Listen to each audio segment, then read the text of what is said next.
Здравствуйте, дорогие друзья! Сегодня у нас 18 октября, среда. Сегодня у нас день хороших новостей, которые в последнее время, к сожалению, было мало. Но сегодня их достаточно много, хватило бы и на неделю. Начну со вчерашней хорошей новости. Э, Первым официальным, подчеркиваю, официальным применением ракет «Атакамс» вооруженными силами Украины. Результат вы знаете, он впечатляет как граждан Украины, так и их друзей за рубежом. В этой связи я хотел бы обратить внимание на реакцию Путина. Вы помните, сколько раз было разговоры о том, что Путин проводит красные линии, и Запад боится, не хотел бы, скажем так, их переступать слишком быстро, поэтому варит лягушку на медленном огне и так далее. Ну вот, «Атакамс» это был последний, самый яркий, пожалуй, пример этой красной линии, когда из Кремля топали ногами, брызгали слюной, крича, что это будет последняя красная черта, за которой будет что-то страшное. И вот на пресс-конференции сегодня в Пекине Путин смиренно так сказал, что «Атакамс» не изменит ситуацию на линиях соприкосновения в Украине. Ну, мы будем еще посмотреть, насколько она изменит или нет.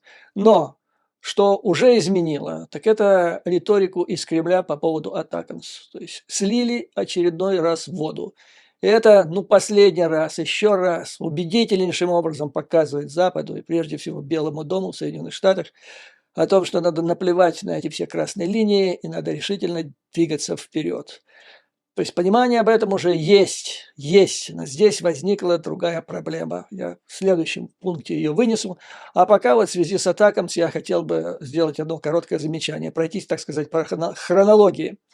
Я вам как-то рассказывал, что да во всех агентурных разведок мира примерно 80% информации получается из открытых источников. И только 20% это агентурные источники или просто human intelligence, то есть люди как источники информации. И вся проблема в том, как получать эту информацию из открытых источников. Это ремесло, этому обучают. Обучают долго и настойчиво. Я вот говорил в самом начале, когда открыл этот канал, своим первым зрителям, что в Краснознаменном институте, который я считаю одной из лучших развед, теперь это академия в мире, хотя я не знаю, как она сейчас, а вот тогда, когда это назывался институт, он был одним из лучших в области агентурной разведки, учебных заведений мира. Так вот, там этому обучали по 2, по 3 года. И если, скажем так, в группе, где-то 10-12 человек, слушателей, и из них 90% могли блестяще уйти от наружного наблюдения, заложить тайник, сделать моментальную передачу, то в области анализа, включая анализ, получения информации, анализа из открытых источников, их было 2, а то и 1. Ну так вот, я вам хотел бы показать просто на конкретном примере, чем мы с вами здесь занимаемся. То есть весь мир официально узнал о том, что у ВСУ есть «Атакамс» вчера. Как развивалось событие? Я здесь сравнил движение информации на нашем канале и хронологию движения вопроса «Атакамс», как это было изложено изданием «Политика». Итак, Салливан 23 августа написал записку, которую предложил вынес на рассмотрение комитета. Комитет состоит из высших руководителей служб и министерств и ведомств Соединенных Штатов, которые имеют отношение к вопросам безопасности. Пентагон, ЦРУ, АНБ и так далее. 30 августа комитет в Белом доме на своем заседании единогласно одобрил отправку «Атакамс». То есть через неделю все это произошло. Это предложение поддержал министр обороны Остин, председатель комитета начальника штабов Милли, Блинкен и так далее. 30 августа. И это было конфиденциально. Этого практически не было ни в одном средстве массовой информации Соединенных Штатов Америки. О том, что Соединенные Штаты приняли решение направить «Атакамс» в Украину, я вам сообщил 9 сентября. То есть 30 сентября это решение было принято в Белом доме, простите, 30 августа в Белом доме принято решение. Я вам сообщаю об этом 9 сентября. Что дальше? Президент Владимир Зеленский узнал об этом аж 21 сентября во время посещения Вашингтона. Согласно сообщению политика, об этом ему сообщил во время визита Зеленского президент Байден. И что интересно, 21 сентября эти ракеты уже были в пути. То есть с 30 августа и до 21 сентября Банковая не знала о принятом решении о поставке Атакамс. То есть 21 день, 3 недели. И это не случайно. То есть я уверен, что если бы речь шла о поставках аналогичного оружия, скажем, Израилю или Великобритании, то президент США тут же поднял бы трубку и тут же отзвонил. В отношении Банковой он этого не сделал. Я практически уверен, что это последствия Вагнергейта и всех остальных событий, которые происходили с высшей властью Украины, которые мы с вами обсуждали. Это засилье российской агентуры, коррупция, которая является инструментом российских спецслужб по развалу Украины изнутри и так далее. Ну, проще говоря, это свидетельствует о отсутствии доверия со стороны высшей власти США к высшей власти в Украине. И это же свидетельствует о том, что руководство ВСУ пользуется полным доверием и поддержкой, потому что ВСУ, естественно, знали, нельзя было поставлять Атакамс в Украину без того, чтобы об этом знал Залужный. Итак, 21 сентября, то есть я еще раз хочу сказать, ничто не происходит на международной арене бесследно. И вот иногда говорят, вот пришла команда, Зеленский, молодые, неопытные ребята, понимаете, управлять государством во время войны – это не лучшее время для обучения управлением государства. Так же, как чемпионат мира по футболу – это не лучшее время, когда можно взять команду какого-нибудь там урюпинского Газмяса и выставить ее на международной арене, чтобы она там тренировалась на чемпионате мира по футболу. Тренироваться надо, как говорилось в фильме «Операция И» и другие приключения Шурика, на кошках заранее. Ну да, пройдем дальше по хронологии. Итак, 21 сентября президент Байден объявляет президенту Зеленскому о том, что принято решение. В это время ракеты уже в пути. О том, что они уже на территории Украины, я вам сообщил 25 сентября. То есть 21 о том, что ракеты, принято решение о поставках, узнал Зеленский. 25 узнали вы, дорогие друзья, на этом канале.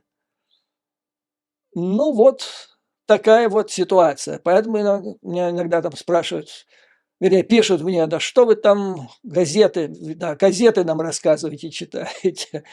Надо уметь читать газеты. Из этой газеты, из газет мы с вами узнали. Первое, получили совершенно секретную информацию о принятии в Белом доме решения по Атакамс. Мы также узнали из так называемых газет о том, что они уже в Украине.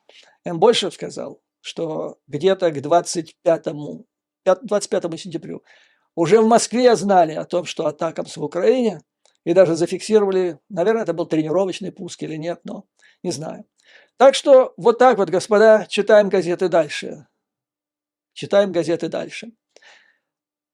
Буквально час назад здесь, в Вашингтоне, произошло событие, которое я ожидал с большой тревогой. Вчера был первый акт этого марлезонского балета, сегодня второй. Речь идет о выборах спикера Палаты представителей. На эту должность выдвинули Джима Джордана, которого здесь называют откровенно экстремистом, представителем самого экстремистского крыла республиканской партии в Конгрессе, прежде всего в Палате представителей. Более экстремистского человека там нет, и это уже показатель. Это показатель состояния республиканской партии, потому что мы до этого с вами говорили, что там есть экстремисты, но их мало, а большинство это, значит, здравомыслящие, рейганисты и так далее. Но дальше я вам расскажу, что произошло с этими рейганистами и экстремистами. Джордан, то есть для Украины это был его избрание в качестве Палаты представителей, это было бы, ну это еще не катастрофа, скажем так, но почти. Это было бы потрясение. А для всего мира это было бы преддверие уже катастрофы. Потому как вот все, что происходит за последнюю где-то неделю, и особо продвижение Джордана на должность спикера, свидетельствует о том, что это подготовка или тайная прелюдия к подготовке к фальсификации выборов президента 2024 года, в результате которого соответствующие круги Соединенных Штатов Америки, наверняка при поддержке своих зарубежных друзей, я имею в виду прежде всего в Кремле, готовятся к тому, чтобы привести к власти Трампа. Здесь ни для кого не секрет, что единственным, что отличает от посредственного законодателя Джордана от всех остальных в Палате представителей, тем, что он является доверенным лицом Трампа. Собственно говоря, Трамп и одобрил его назначение, избрание на должность спикера. Собственно говоря, он даже пролоббировал. И около трамповское окружение провело огромную работу для того, чтобы засунуть все-таки Джордана на должность спикера. Там он находится, в Палате представителей, он находится уже 16 лет. До этого он был тренером по борьбе. Я вам скажу, вот лично мое мнение, я люблю спорт, всю жизнь занимаюсь и сейчас занимаюсь. Причем хорошо так, занимаюсь успешно. Но я никогда не понимал вид спорта, когда два потных мужика сжимают себя в жарких объятиях, нюхают этот пот друг друга и издают при этом непотребные звуки. Вот люди, которые сидят в первых рядах во время этих бойцовских турниров, они это могут наблюдать, слышать и чуять запахом. То есть для меня это какой-то кошмар. Но он вот занимался, тренировал школьную команду. Там произошел скандал. Выявилось, что врач этой команды, школьников, борцов, совершал действия сексуального характера в отношении школьников. Ну, в ходе этого скандала, естественно, подозрение пало на то, что Джордан каким-то образом знал об этом, но не предотвратил. В общем, он соскочил и подался в законодатели. То есть это опять вот тот случай, о котором я говорю. Это вот как вы не берете лоха на руководящем посту в любом государстве, так вы имеете и проблему. А когда этих лохов много, то проблемы становятся просто критические. За 16 лет он не сотворил ни одного законопроекта, которое дошло бы хотя бы до рассмотрения комитета. Результат – 0. Он всегда был разрушителем, специалистом по разрушителю других законопроектов. Его звезда, так сказать, черная звезда, взошла в связи со скандалом, когда Трамп проиграл выборы, начал кампанию о том, что их украли. Сейчас уже все суды определили, что это все была ложь, что наоборот, это была операция Трампа и его последователей, направленная на мошенническое извращение реальных результатов этого выбора. Значит, Трамп по этому поводу идет на очередной суд вскоре, где как раз ему вменяют в виду организацию попытки организации мятежа с целью захвата власти, которую он потерял в результате выборов. Так вот, Джордан, находясь в Палате представителей, тогда он возглавил движение из Конгресса, цель которого была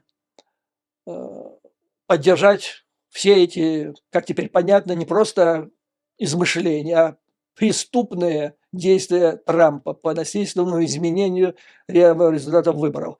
Джордан был его верным псом в Палате представителей.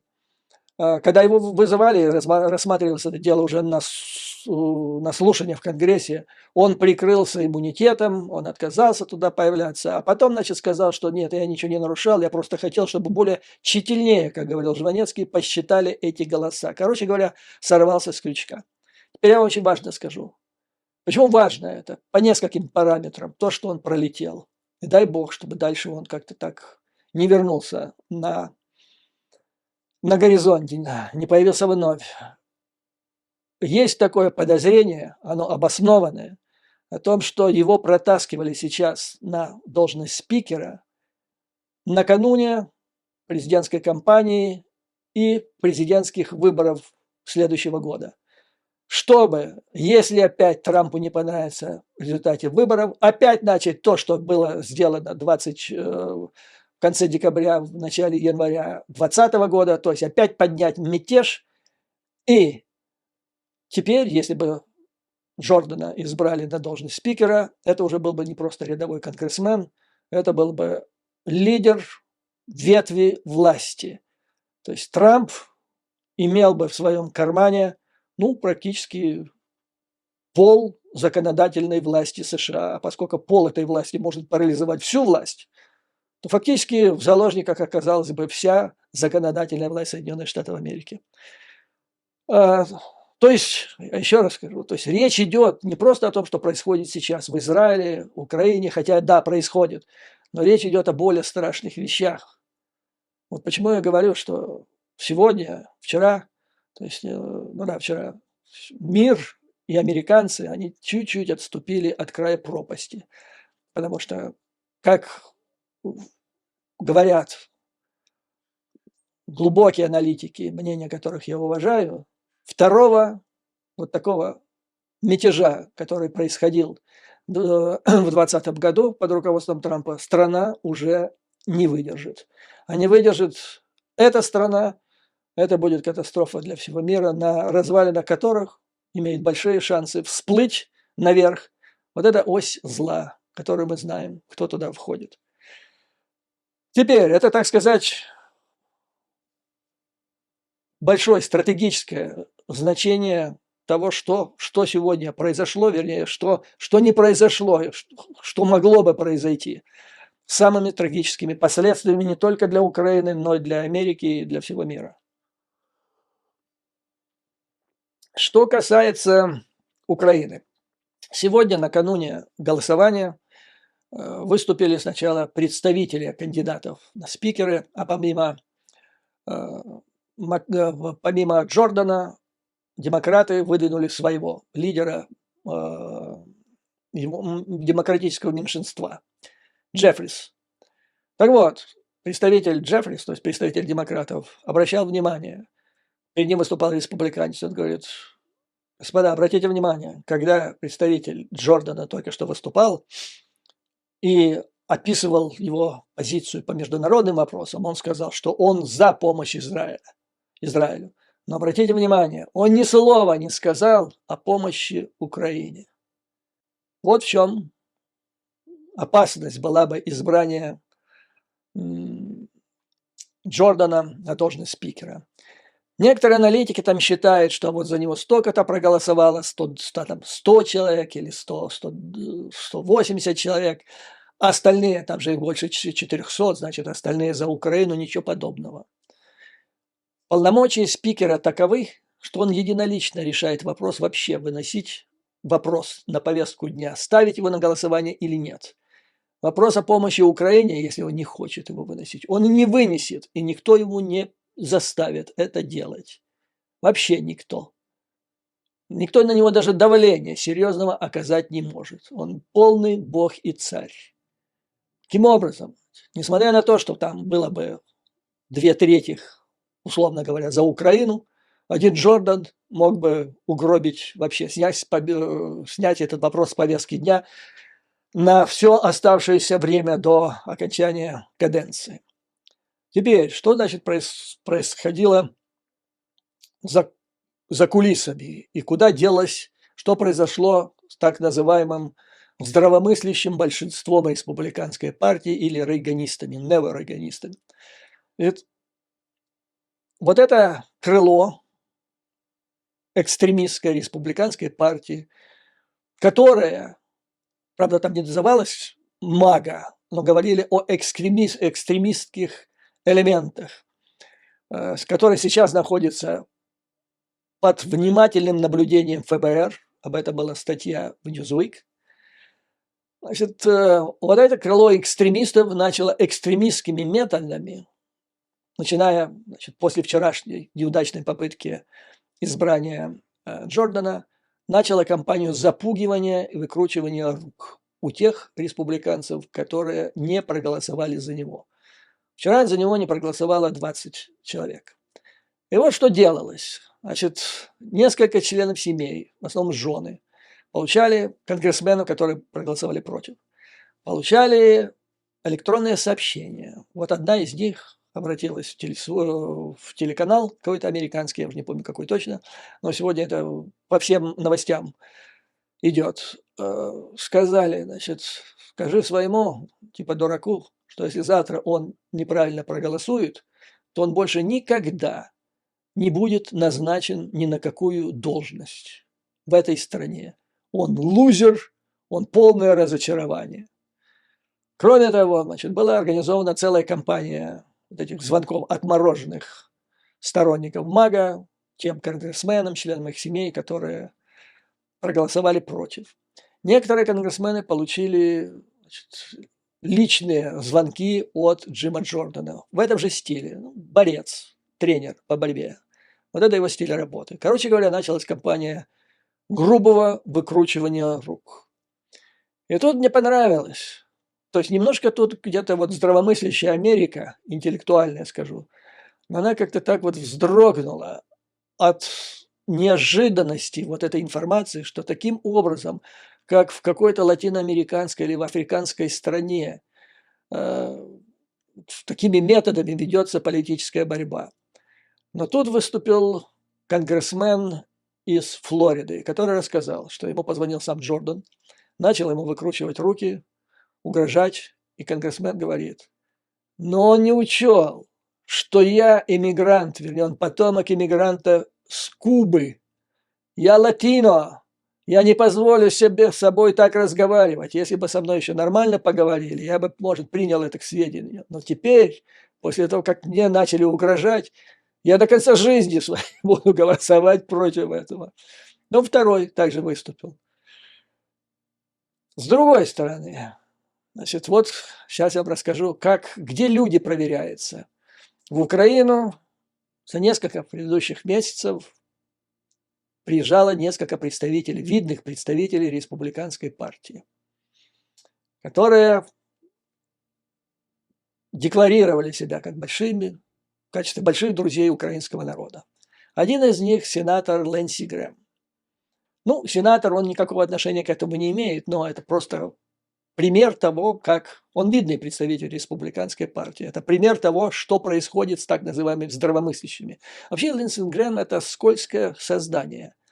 Он закоренелый трампист. А все остальное, что он говорит, это так, это конъюнктурщина.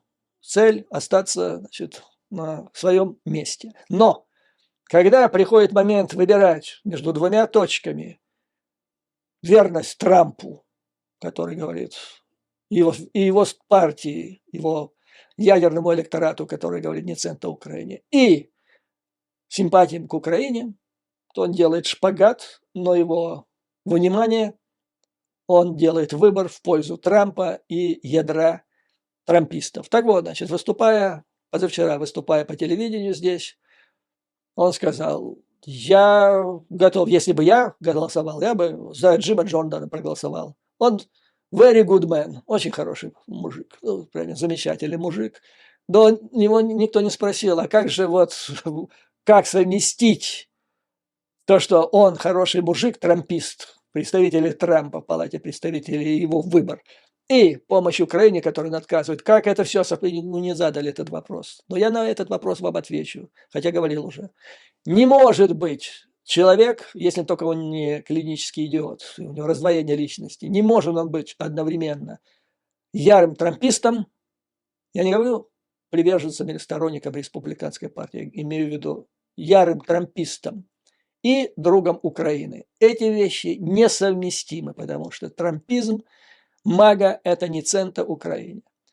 Дальше, значит, Украину посетило два конгрессмена, один из них Майк Роджерс, председатель комитета Палаты представителей по делам вооруженных сил, который приезжал в Киев, жал руку Зеленскому, хлопал его по плечу, выступал за помощь Украине.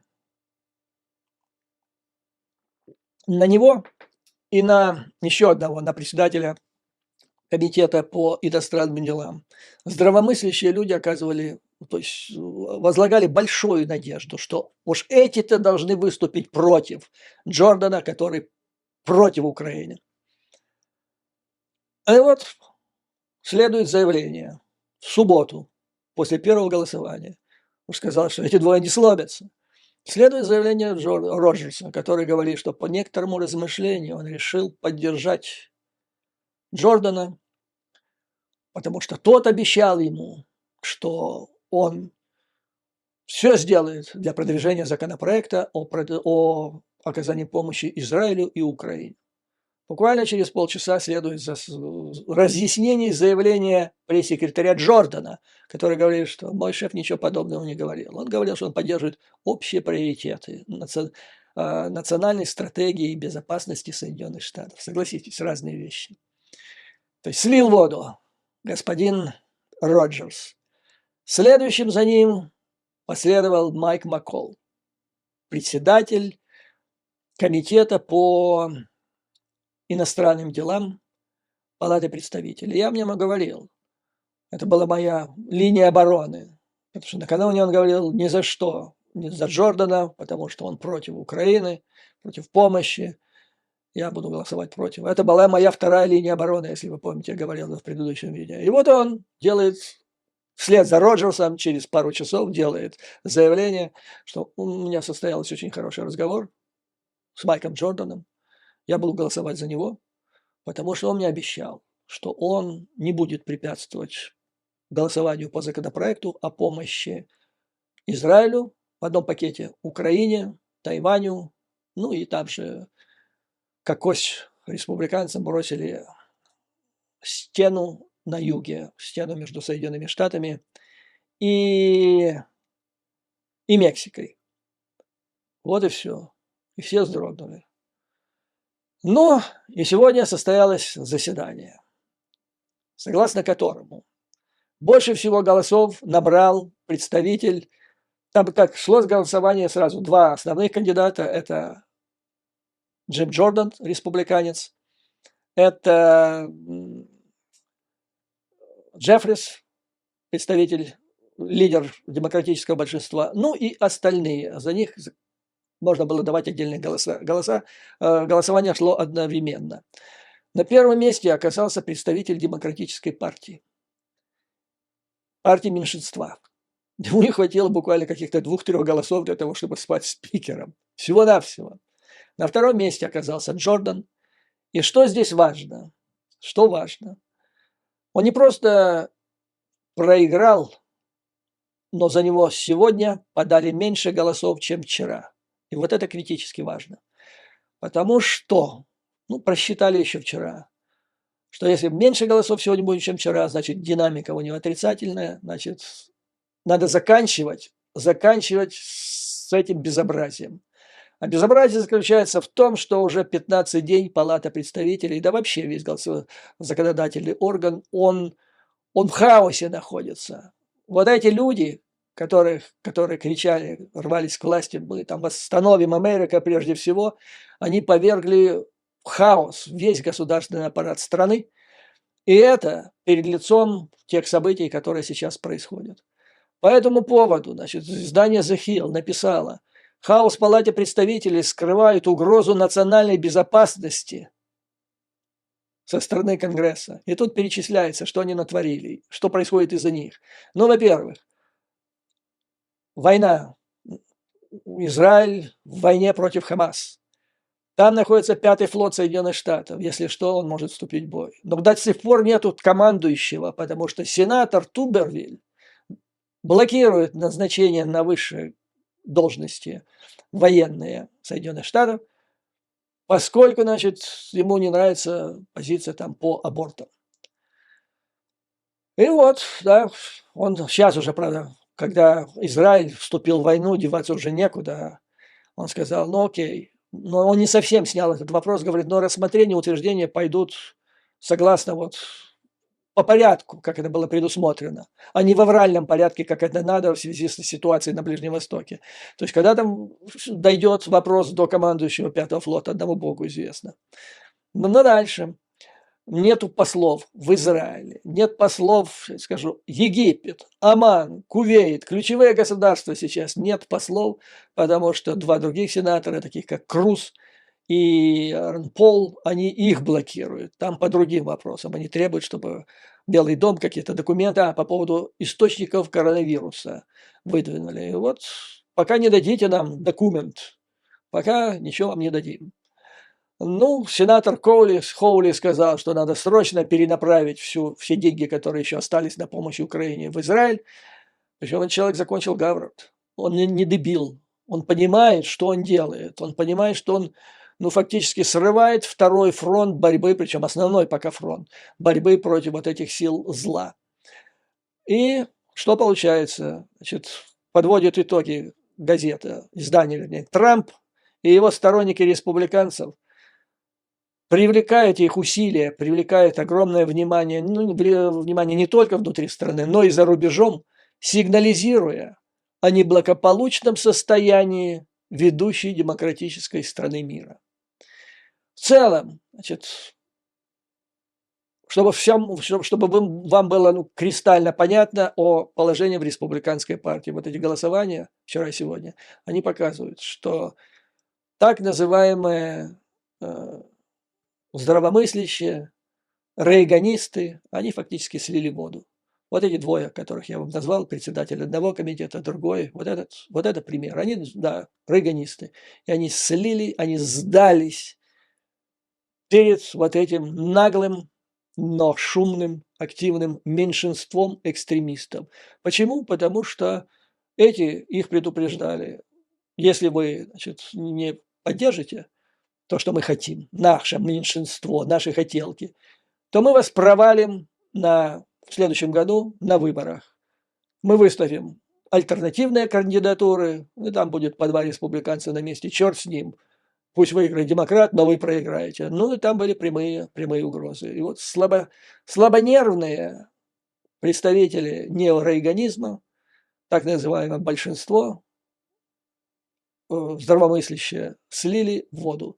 Теперь, как отмечают здесь аналитики, которых мнение я уважаю, республиканская партия, как партия дедов и отцов, что были при Рейгане, она перестала существовать. Она вот к сегодняшнему дню, она подошла вот вплотную, то есть там победило экстремистское, а следовательно антиукраинское крыло. По этому поводу еще Guardian, британская, это влиятельнейшая газета в мире типа Нью-Йорк Таймс, что она пишет о влиянии вот этой ситуации на Украину. Она пишет о том, что денег нету пока, то есть они еще есть где-то там 6,5 миллиардов, но это пока вроде последнее. Хотя я им сказал, что работа, причем в ускоренном темпе насчет размораживания 300 миллиардов, она ведется пока за кулисами. Но надо деньги от Конгресса. И вот он пишет, Guardian, Украина не может бесконечно продолжать свои текущие усилия, то есть вести успешную борьбу против орков без дополнительной помощи.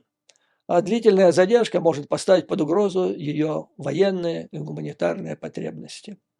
Если это произойдет, ультраправые республиканцы, выступающие против помощи Украине, могут вскоре увидеть, что политическая волна повернулась против них, что может побудить их изменить решение. И вот что он имеет в виду под изменением ситуации. Когда появится изображение украинских городов, подвергающихся бомбардировкам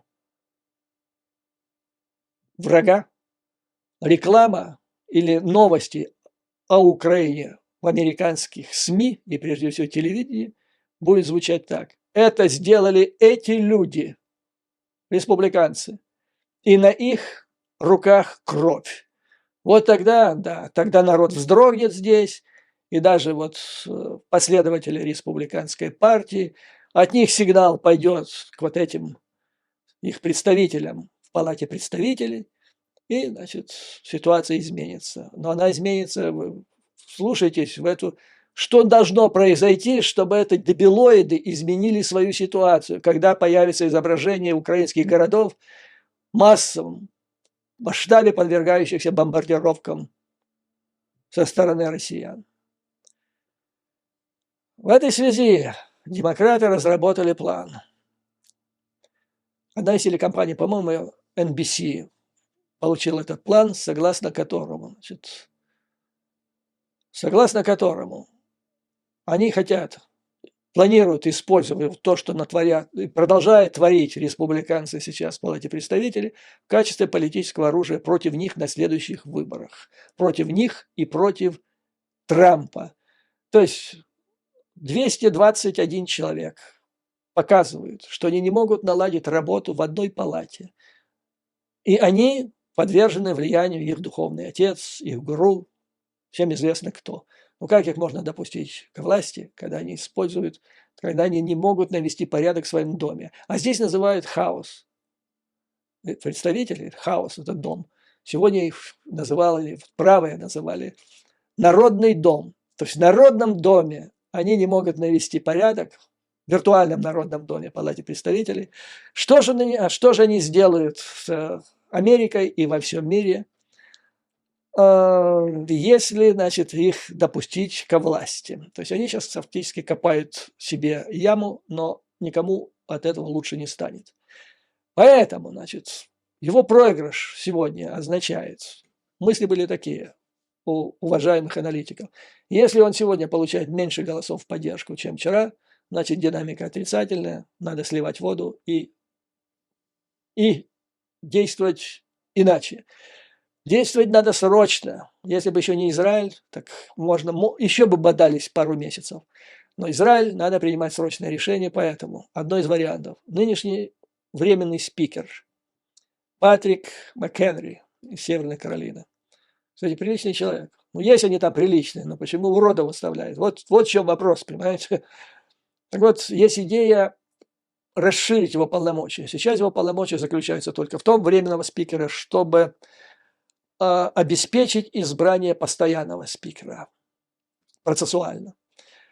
Идея состоит в том, чтобы принять резолюцию и дать ему полномочия, скажем, на 30 дней, в ходе которых можно было в срочном порядке принять необходимые законы. Один из этих законов уже разработан администрацией, я обращаю внимание, в Белом доме и в остальных там ведомствах Соединенных Штатов Америки, которые предусматривают помощь в одном пакете.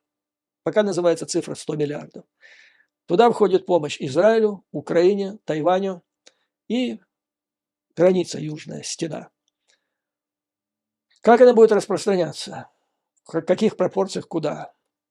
Была утечка пока такая, что из этих 100 миллиардов 10, всего 10, это Израиль. Вот видите, то есть воюющая страна, которая окружена врагами там, и которая может оказаться перед угрозой войны на несколько фронтов, 10 миллиардов. Она не кричит: ах, срочно давайте, иначе все пропало. Потому что страна со времен, с первого дня своего существования думает о своей обороне. У нее в правительстве, в руководстве находятся профессиональные люди, которые летом готовятся к зиме. Во время отсутствия войны они готовятся к войне, к обороне. То есть, в принципе, у них есть много. Надо не так много, 10 миллиардов. Вот такое правительство нужно Украине, имея в виду, что у нее вот такой сосед северный. Я имею в виду следующее правительство Украины. Так вот, где-то 10%, 10 где-то, ну да, и процентов, и 10 миллиардов это Израилю. И, как они говорят, большая часть этой суммы это Украине. Тайваню традиционно дают немного, ну, одномоментно, скажем так. 1 миллиард, ну, может, 2 миллиарда. Ну, на стену там еще дадут там пару миллиардов, ну, 3 миллиарда. Все остальное это для Украины. Потому что понятно, что это это ключевой, пожалуй, фронт. Хотя самым, так сказать, неспокойным сейчас является ситуация на Ближнем Востоке.